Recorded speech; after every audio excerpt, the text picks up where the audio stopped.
Hello everyone, मेरा नाम doctor Swati Tandon है। आज इस वीडियो के माध्यम से मैं आपसे बात करूंगी एक्यूट टॉन्सिलाइटिस। एक्यूट टॉन्सिलाइटिस का मतलब है टॉन्सिल का इन्फेक्शंस। जैसे कि हम जानते हैं कि टॉन्सिल्स दो होते हैं और हमारे मुंह के पीछे वाले हिस्से में, जिसको हम थ्रोट बोलते हैं, वहाँ होते हैं। आप सब ने टॉन्सिल्स देखे ही होंगे और ये टॉन्सिलाइटिस बच्चों में ज़्यादातर पाया जाता है। It is most commonly seen in children. तो सबसे पहले जानते हैं कि ये टॉन्सिल्स क्या होते हैं और क्यों होते हैं। तो टॉन्सिल्स हमारे लिम्फॉइड ऑर्गन्स होते हैं। ये हमारी प्रोटेक्शन, हमारी इम्यूनिटी के लिए होते हैं। इनमें लिम्फोसाइट्स बनती है। अगर कोई बैक्टीरिया, पैथोजन एंटर करता है बॉडी को ओरल रूट से, तो ये टॉन्सिल्स उसके अगेंस्ट फाइट करते हैं और एंटीबॉडीज प्रोड्यूस करके हमारी सेफ्टी रखते हैं, हमारी इम्यूनिटी रखते हैं। तो ये टॉन्सिल्स ज़रूरी हैं क्योंकि ये हमारी हेल्प करते हैं इन्फेक्शंस को फाइट करने के लिए। लेकिन कभी कभी इन्फेक्शंस इन पर भारी पड़ जाते हैं और ऐसे केस में इनमें इन्फेक्शन हो जाता है और तब हम इनको टॉन्सिलाइटिस कहते हैं। तो जानते हैं कि टॉन्सिलाइटिस के क्या क्या सिम्टम्स होते हैं, क्या क्या लक्षण होते हैं। सबसे पहला लक्षण होता है कि आपको गले में दर्द होता है, पेन इन थ्रोट। दूसरा होता है कि खाना खाने में दर्द होता है, जिसको हम ओडाइनोफेजिया कहते हैं। तीसरा होता है कि बुखार आ सकता है, फीवर। चौथा होता है कि जो हमारे गर्दन है इधर, यहाँ दोनों तरफ हमारे लिम्फ नोड्स होते हैं जो कि टॉन्सिल्स इसमें ड्रेन करते हैं। तो यहाँ पर आपको नेक, अपनी ये जॉ है आपकी जो बोन, उसके पीछे आपको स्वेलिंग महसूस हो सकती है, जिसको हम बोलते हैं जुगलोडाइगेस्ट्रिक लिम्फ नोड्स।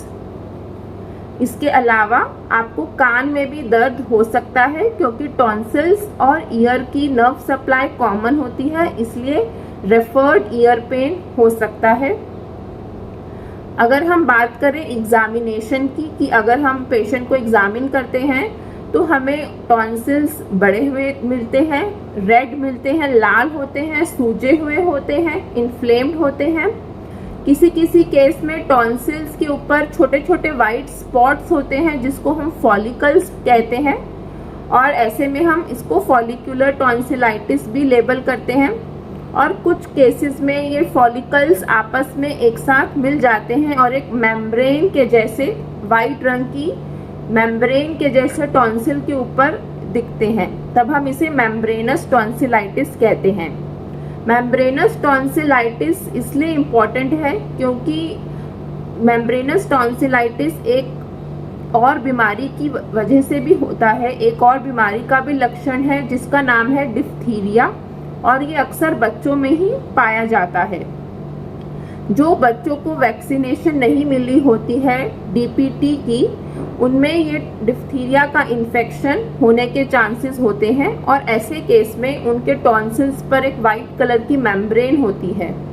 तो अगर हमें टॉन्सिलाइटिस के पेशेंट में ऐसी कोई मेम्ब्रेन दिखती है तो हम उसे डिप्थीरिया के टेस्ट के लिए ज़रूर भेजते हैं, क्योंकि उसका इलाज अलग होता है बाकी टॉन्सिलाइटिस के इन्फेक्शन से।